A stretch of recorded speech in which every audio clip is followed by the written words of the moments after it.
I kind of want to introduce to you something, an article that popped up into my RSS feed today for things that I track related to values and leadership and all sorts of interesting topics. And the article that came up today, I thought was so relevant, not only to the presentation, but to this conference. So I'm just going to scroll up. And if you guys want to make a note of this, you should be able to search for this article, Giving Voice to Values, a glimpse of the origin story. Now, Mary Gentile is, I believe she's at Virginia Tech, the person that did this research, and it is a very well-written article. And when I was kind of browsing through it, a couple things stuck out at me that I thought were really relevant to the presentation I'm making with you today. One, and this really relates to middle leadership as well, but I love this sort of quote here. We try to act where and how we can, knowing that perfection may not be possible, but that the effort is still important and that it can be part of staying on a journey of continuous improvement. If this were a message that senior leadership were constantly reinforcing with middle leadership, I think they would find that the development and the buy-in for middle leadership would far exceed all expectations. And in fact, senior leaders that are able to reassure their middle leaders with this sentiment, from what I've observed in schools, generally have a much higher buy-in to what the school is doing. But also you tend to see those leaders staying at those schools for longer. I'm not going to directly attribute it to retention because I don't have statistics on that, but what I can see anecdotally is when senior leaders and middle leaders really engage and they have shared values, you do see greater retention and greater buy-in. Interestingly enough, too, a quote that stuck out at me was here, this bottom one, that about this idea of learning. And this author of the article and the researcher was reflecting on her time at Harvard, where at the beginning of that journey, they would do case studies and try to distill the case studies down to a single answer. And she thought that completely flew in the face of actually trying to build perspective and create connections. And the quote that she has here, which is about using this as an opportunity to have these cases to actually add perspective and bring more voices to the table so that we have a greater array of solutions and tools to choose from, is probably actually more appropriate when we're using case studies and learning through others' experience. Now, I'm going to be sharing these slides with you. I'm pretty sure that they're going to be available, but if for any reason you don't find them, Michael at pdacademia.com, feel free to find me either in WeChat or on email, and I'll share with you what I have. Another interesting sort of way to start this presentation is with a study that I came across when I first got into doing leadership development in schools. And this was a study done by Michael Allen in 2002. This was an ethnographic study carried out at an international school in the Netherlands, using a model borrowed from the school improvement theory.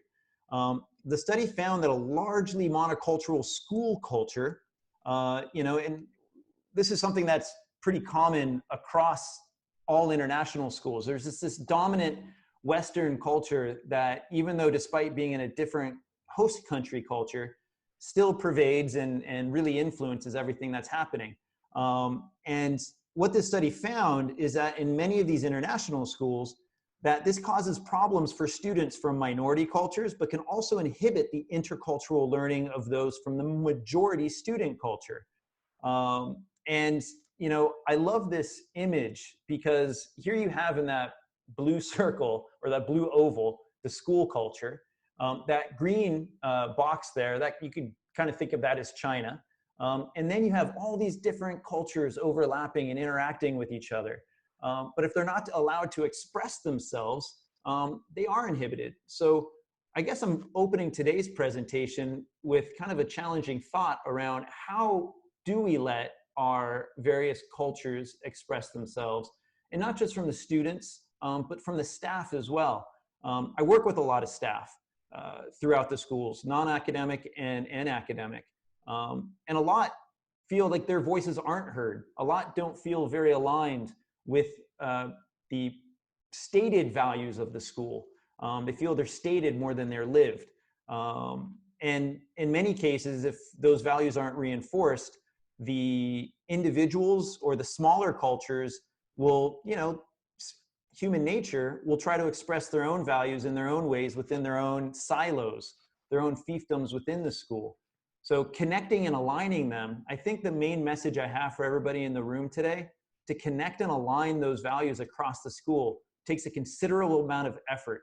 And I would say, without question, one of the top 3 jobs for senior leadership is constantly aligning everybody within the community to the guiding statements of the school, to get them to live them, to demonstrate them, to reinforce them, to articulate them in a way that even the bus drivers know how they're supporting them, from top to bottom.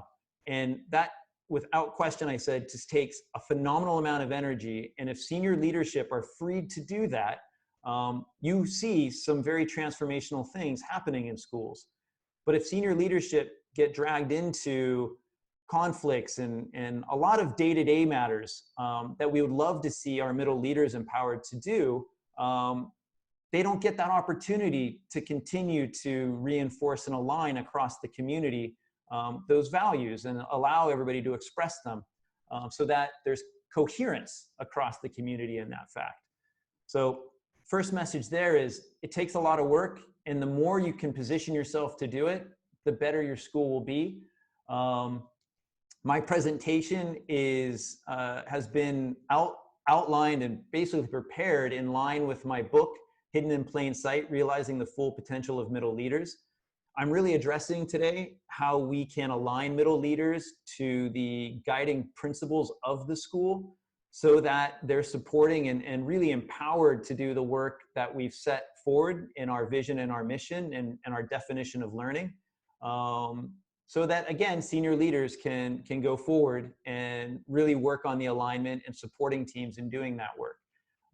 So the first thing I'm going to be presenting about is how important it is for a middle leadership team, well, I should say for a teaching team and a middle leader, to be with their team for at least 3 to 5 years. Continuity in leadership at that middle level is incredibly important, especially when there's so much turnover and change. The longer we can keep middle leaders in those roles, the more they can do. But if they're constantly having to reform their team year in and year out, they're really limited to a very small planning window. So I'm going to talk about the importance of that here in a minute, and I'm going to give you an activity that will help your middle leaders get to form with their team and go deeper, do a deeper dive on values, and get a better understanding of each other so they can do more meaningful work. Next, I'll be talking about how important it is to define the role of middle leaders in such a way that it makes explicit those values, beliefs, and expectations for them, and goes beyond what I call the label of leadership. Not to be controversial, but I would argue that a lot of what we call leaders in schools are more like supervisors of working groups. Whereas what I'm going to be introducing to you is a study from Google called the Project Aristotle, where in that they defined the difference between a working group and a team in the sense that a team was a group of people working interdependently to achieve a shared purpose. And that word interdependent is very telling, because you can't achieve that purpose alone or as individuals. You need to be working together to achieve that purpose. And so that purpose has to be greater than the individual. And so one of the challenges I have to a lot of schools and teams is the purpose that you're seeking to achieve, is it greater than any one of you or at least a couple of you, and will require the whole team working together? Because then that's a shared purpose that is worth working towards. And ultimately, what I'll be sharing with you in today's presentation is how to craft one of those purposes for your team. So I intend to make today very practical. What I'm going to do is kind of move into that first point about values. And I have an activity for you. And what I'm going to do is I'm going to share with you a Mentimeter screen. And the activity I have for you, and you guys can be kind of getting this set up on your screen as I talk. what I want you to do is I really want you to consider, of the 6 quotes that I've put up here on Mentimeter, and to do this, you just have to go into your phone or your laptop. I've tested this at Keystone, so Mentimeter should work well. You go to menti.com, and then we'll ask you for this 8-digit code. You type that in, and then you should be able to get an opportunity to vote on one of these 6 quotes. Now, the reason I'm introducing this to you is because I feel one of the most important team building activities that any leader should introduce to their team at the beginning of the year is a way to really surface values. But one of the things I've found in this respect of talking about values is it's very hard to kind of pinpoint or put a word to what our values are.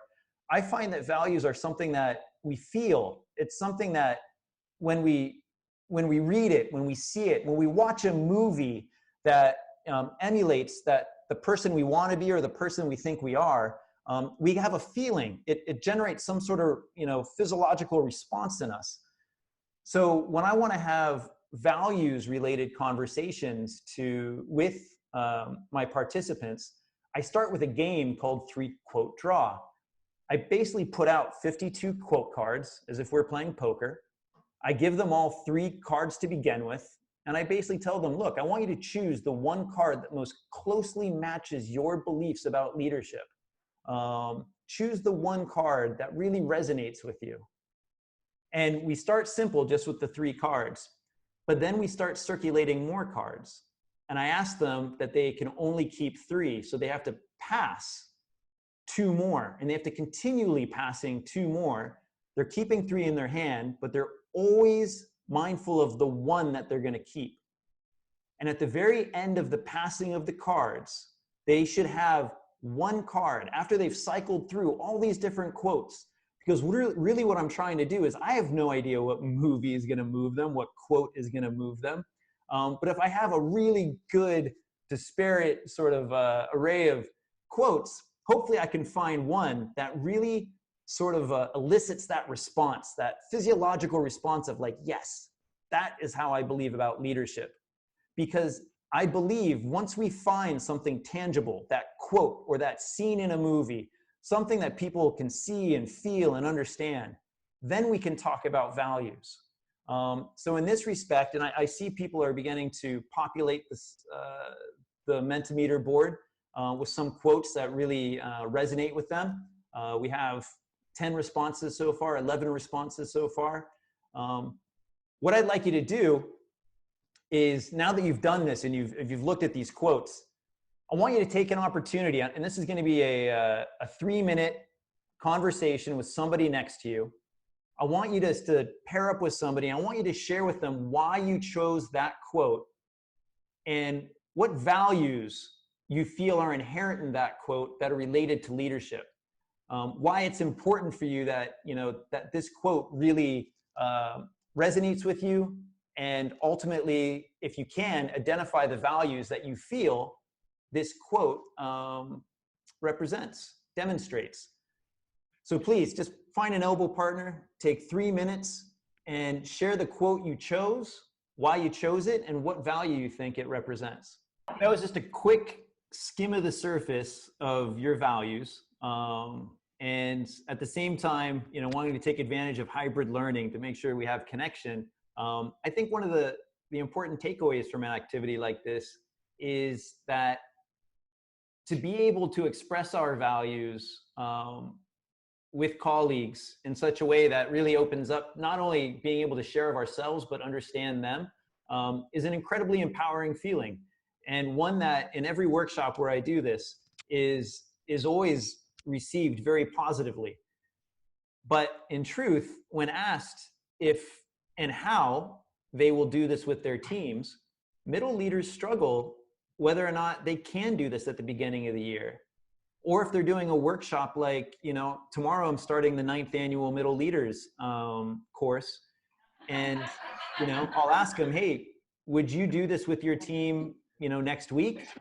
A lot of them would feel really uncomfortable having a conversation like this at the middle of the year or anything after the start of the year. And that's pretty telling that, to have this sort of level of a conversation, which is, should feel really good, getting to know people. for many middle leaders, it just doesn't seem like it's appropriate. It's a very simple activity to do, and when it's done, what I try to tell my middle leaders is that by facilitating it and being honest about why they're facilitating it so they can get a better understanding of who they're working with, they'll also get greater insight into terms of how they can lead. Leadership is an interpersonal skill that really requires a lot of awareness of other, not just awareness of self in terms of how you want to lead, but being able to adapt your leadership to others and being able to understand the values that really influence leadership from your team members is incredibly important. In a minute, I'm going to do one more activity with you that also closely aligns with this and helps leaders to do norming around leadership behaviors that they need to be able to live. So we're going to go from values into beliefs and behaviors next. But, first I want to kind of come back to point number 2 in my agenda, which is we can't expect people to lead unless we explicitly define and get buy-in for their values, beliefs, and expectations. And that will be the basis for how we define that label. So when I talk about defining that label, this is when I come back to Project Aristotle. So resource number 2 or 3, because my quotes cards, I have 52 of these, and they're translated in Chinese and English. I'm happy to share them with you. Again, just email me, or if given the opportunity through Angie, I'll make sure you get these. But the quotes cards are in English and Chinese, perfectly translated. Great way to start up conversations and to get to the heart of what people's beliefs are. But when we move next into what I like to think is, value number 3 for you is Project Aristotle. And I hope that you will, go into Google, look for Project Aristotle, and you'll read about this study because it's all about what makes an effective team. And they began the study by trying to define what a team was. And what they did by looking at all the different research that was out there, they pretty much came down to there were either working groups with supervisors where everybody on the team basically reported individually to the supervisor, and the supervisor's job was just to make sure they were getting their stuff done. So, if we were to think about it in a school, you have somebody that we call the head of grade or head of department or, various team leader. But a lot of the work they do tends to be administrative, making sure people are doing the lesson planning, the unit planning, assessment, grading. They are channeling information from senior leadership or other resources to the team. It really tends to be more about reporting than it does about collaboration. And so, if you were to think about the teams in your school, and it's not to say that they're 100% a working group, but if you were to try to balance between what percentage of that team is operating like a working group and what percentage of that team is operating like a team, which is defined in this study as a group of individuals or team members working interdependently towards a shared purpose that they cannot achieve by themselves, you might find that the balance is more towards a working group, that the administrative responsibilities of a middle leader and the lack of time they have, not to mention the time they need to do their own classes, really inhibits and prevents them from doing anything that's transformational and collaborative with the team. And that's something we have to be mindful of if our expectation is to really lead with values. That values-based leadership it's a very time-consuming process. I start all my workshops off by saying, hey, welcome to the course. Plan on having 3 more hours of work added to what you expected week in and week out. And if you're willing to buy into that, then, everything else will hopefully be able to help to align your team members. And through that process, you're going to have a greater amount of fulfillment. You'll be putting in more work, but you'll be getting a lot more out of it. And your development will really escalate at such a faster pace. But you need to put in that time and realize that it takes a lot of interpersonal relationships and effort to achieve that. So this is a great study to reflect on. Now, when I get to this point in the activity, one of the things I like to do with the participants in these workshops is talk about implicit leadership beliefs. And to do this, we need to really envision an ideal leader to us. It could be a school leader. It could be somebody in a community. somebody that we've just followed, and maybe in a different industry. You know, this ideal leader, who I want you to begin to envision, you know, who are they? How do they inspire? Like, how do they inspire you? What about them? Is it the way they communicate? Is it what they achieve? Is it their ability to articulate a vision? Their ability to get people to work together? Their knowledge, you know, their expertise? What is it about these leaders that inspire you, the people here in the room? Individually, just thinking to yourself, what inspires you? What type of leadership really gets the most out of you? Because what I want you to do now is we're going to move to another Mentimeter. While you're inputting these, you know, I see a word like an integrity, and that comes up a lot, to have a leader that has integrity. And it's interesting because in my book, one of the things that really stands out in the book that people always point out to is the fact that I use this word and an example and a case in the book about the word professional. There's a quote that's from a principal where she said, you know, I can't help but believe that, you know, we hire professionals, but I don't understand why they're not acting professionally. That word professional can be so loaded. Words like integrity can also be very loaded. They can put a great amount of burden on people, because how we define them individually can be really difficult to build consensus on, because they can mean so much to so many different people. Like when I engage in doing articulation projects with schools or re-articulation about their guiding statements, I try to go beyond the words and I try to define what they look like and what they mean. What does supportive mean? What does understanding mean? What does it look like if we're going to do this? What does it look like if we're going to be understanding and supportive? What are 3 behaviors that demonstrate being supportive or having integrity? Because it's so important to have a common understanding of what that definition is. At a higher level, we understand what integrity is, but what we expect from somebody who's acting in that way could be actually very different. So when we start looking at implicit leadership beliefs, and especially what our team members might have for expectations about us, and if you were my team and I was to lead you, I would actually be able to draw upon this and say, well, look, I have a team that predominantly is looking for me to be supportive. And my role this year is going to make sure that I am as supportive as possible. I'm going to try to demonstrate integrity, but with you as my team, I might want to go a little bit deeper. I might want to understand a little bit more about what you mean by integrity and how I can demonstrate that. Supportive and understanding, I could probably draw some relationships to.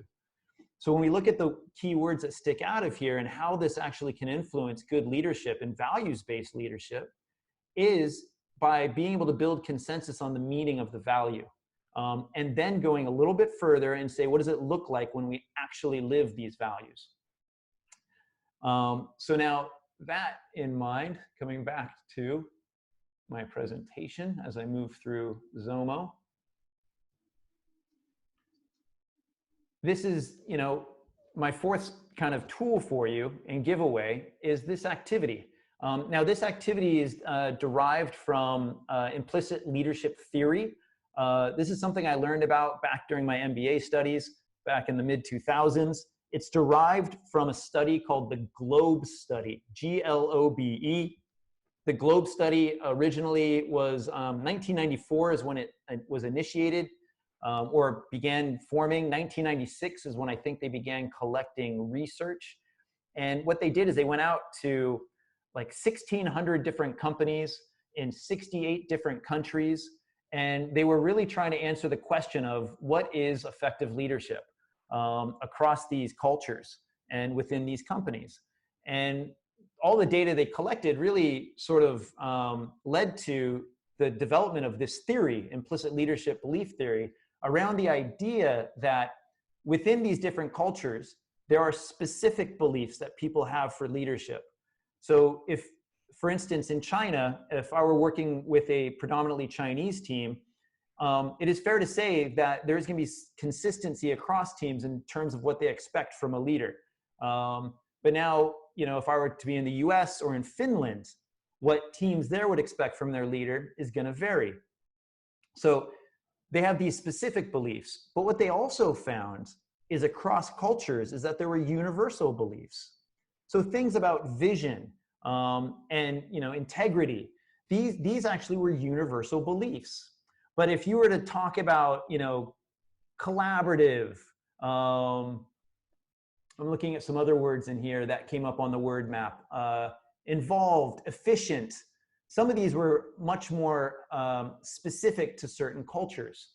So it's really important that if you're leading a team, that you're able to actually differentiate between what are the specific and universal traits that your team members have for you. And that's really the science behind implicit leadership beliefs. Now, point 3 in my presentation is really this idea about teams serving as a unit of organization often have short-term goals. So if you feel your teams are operating more like a working group, it's probably because they're more task-driven. They're more focused on getting things done as they are working together. And it could be just because they don't have the time or they don't have a purpose that they're bought into. It could be that the purpose or the goal they've chosen is too aspirational, thus making it difficult to work towards it. Or it could be that the goals that they chose were too transactional. So a lot of the research that I've put into this and is in my book is basically around the idea of transactional versus transformative collaboration. Transactional teams, a lot of which we will assume are very high functioning, they do get the work done, units of instruction, the assessment, they can do the training together, they can break down complex content, but they're not often outcomes focused. Outcomes focused is really, doing those types of activities that get more into each other's classroom, looking at student data, challenging each other's assumptions about teaching and learning, taking chances on trying new techniques to really look at ways of broadening their perspective on practices, taking the time to do that. And that very purpose-driven work can look like many different things. In a minute, I'm going to share with you an example of a grade 6 team that I was working with that was really focused on developing the skills and dispositions for agentic learning. That is a very noble outcome. But as you'll see in my case here in a minute, is they ran into a very large obstacle. So again, when we think about this idea of how teams can work collaboratively, you need to be looking at the type of work they're doing. Is it more transactional, or are they working and aspiring towards something that's transformational and has an outcome? Because when it has an outcome, usually that outcome is comprised of multiple outputs. Outputs are like the goals. And to achieve an outcome, you actually have to have multiple goals contributing to the outcome. So just think, if it's just a singular goal and something they're getting done, it's probably more like a transaction. If it's an outcome, it will have, and it has to have, multiple goals or outputs to achieve it. Now, to make that outcome, explicit, and we need to, what I call a statement of purpose. And to establish purpose is meant to guide and inspire the team in terms of what they need to do. So this is something that has been adapted from Jim Collins's work, good to great. He's probably most famously known for expressions like getting on or off the bus, which is an incredibly abused expression. When we take a look at this type of work in terms of establishing a purpose, a good purpose really brings together and synthesizes the values, beliefs, and behaviors of the team.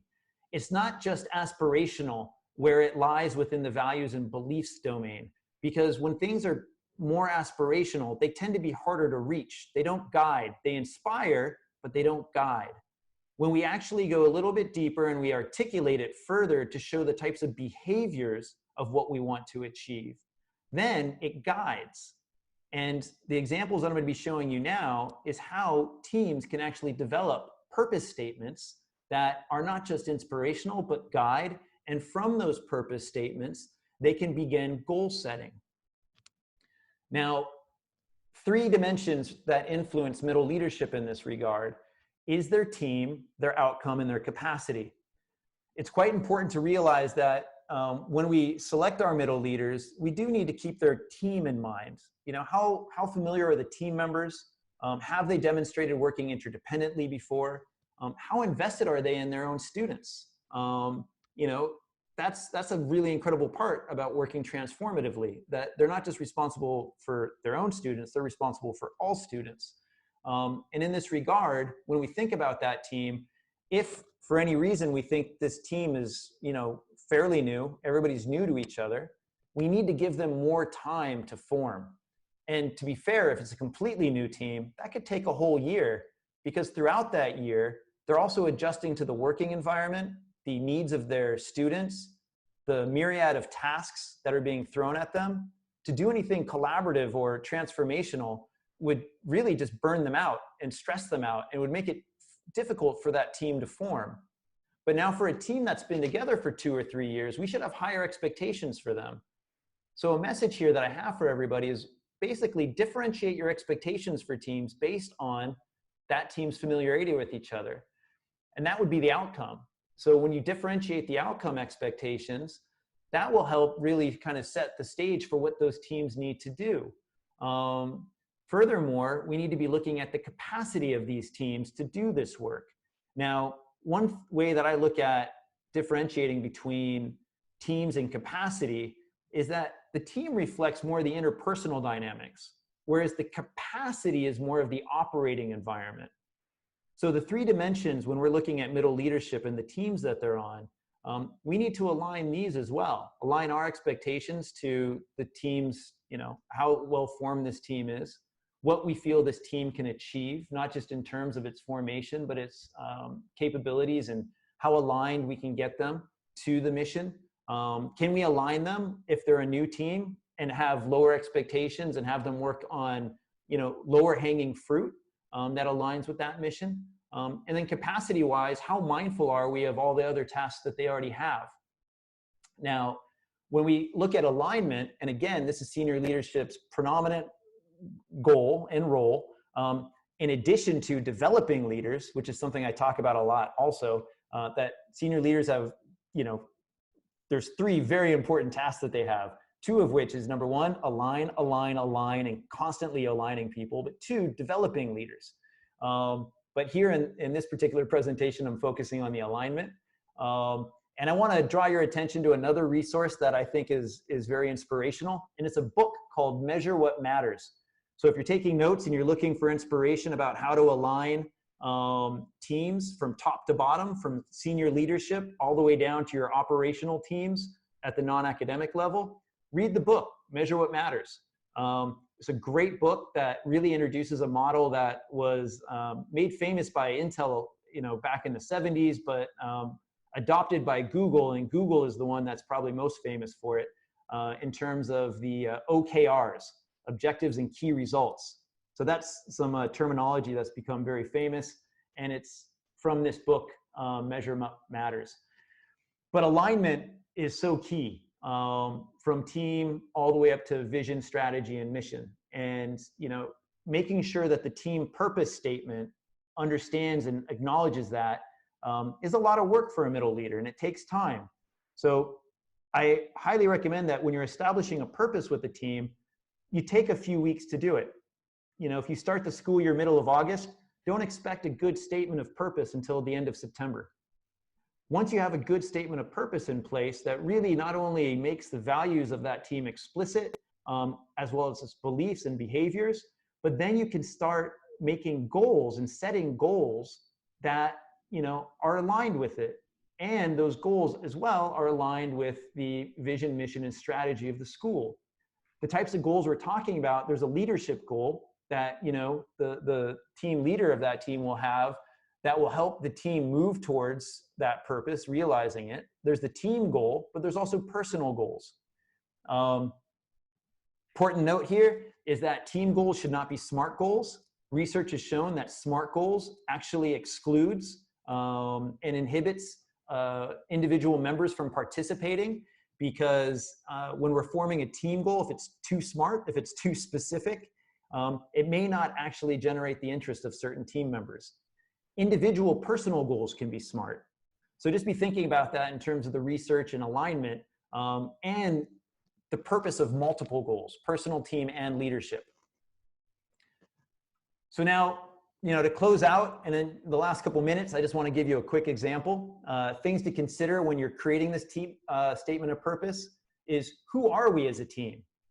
How will we work together? And why do we do it? That moral purpose that Michael Fullan talks about. The why we do it is the values. How will we do it? Those are that's really going into that domain of the behaviors, and the who we are really is that sort of belief of why this team exists. And when we marry those together, we want to be able to create a good statement of purpose. Now, I want to come back to that grade 6 team example that I had referred to earlier. When I was coaching them, this was the question they had. And I had them frame this as a how might we question, because it opens the door to possibilities. It makes things much more, takes into account the fact that there's opportunity in this, and it's not just a challenge. And the challenge for them, I think, is pretty inherent here. So as you read this, I hope that the conflict and the stress that they were feeling becomes very obvious in the question. Because what they were expected to do is really to look at ways of adding more structured and consistent math and language practices. The reason they were expected to do that is because there was a change in senior leadership. That change in senior leadership had specific directives in terms of, what they were expected to do from the parent body and from the board. But this grade 6 team, they had been together already for a couple years and were working at a very, I'd like to say, transformative level. The year prior to the senior leadership changeover is they had really been focusing on how could they more effectively align with the IB. And in particular, how could they really lead towards this developing dispositions and skills in their grade 6 students for agentic learning? That was a question that really, motivated them, inspired them, brought them together, and something that they spent additional time doing. The structured and consistent math expectations they felt was an obstacle to the work that they really wanted to do. But through the coaching and through dialogue with the senior leadership and, coming to some sort of understanding, they realized that, hey, to do the work that we want to do, but also the work that's expected of us, we need to find a way to marry it. Now, the marrying of it might just seem like a simple synthesis, but it's really critical here to see this sort of, we will support each other to research, observe, and evaluate the application of new strategies that strike a balance between adding more structured and consistent math and language practices and developing those dispositions for agentic learning. They realized the task ahead of them was that they needed to be more supportive of each other. They needed to work closer together because the task in trying to add these structured and consistent math and language practices, as well as trying to pursue that moral purpose that they had the year before, really put a lot of strain on the team at the beginning of the school year. But recognizing their importance to each other and the role they could play with each other to pursue both aims was really what's inherent in this purpose statement. My last thing I can offer to you as a gift is, if you went to middleleader.com and you searched the Clarity of Purpose survey, there I have a free tool for team leaders that allows them to assess how clear the purpose of their teams are. So effectively, our summary for today, point 1, value-driven work takes time. So give your teams time to do it. And I'm not just saying time in terms of the week. This is a 3 to 5 year process. Leaders demonstrate our values. So when we looked at that implicit leadership belief, let's make those beliefs implicit and let's make sure that we're demonstrating them, because that inspires. Tasks diminish the value of values. So make sure that our teams are not just doing tasks. Their goals are not limited to transactions. Give them the time and the space to pursue transformation and support them in that regard. And to do that requires alignment in establishing a purpose. Now, from my side, if you'd like the slides and the quote cards, please email me. I'm also going to be giving them to Angie. I'm not sure how she'll be sharing with them later for Acamus. Also, please consider for registering for Acamus's free micro lessons.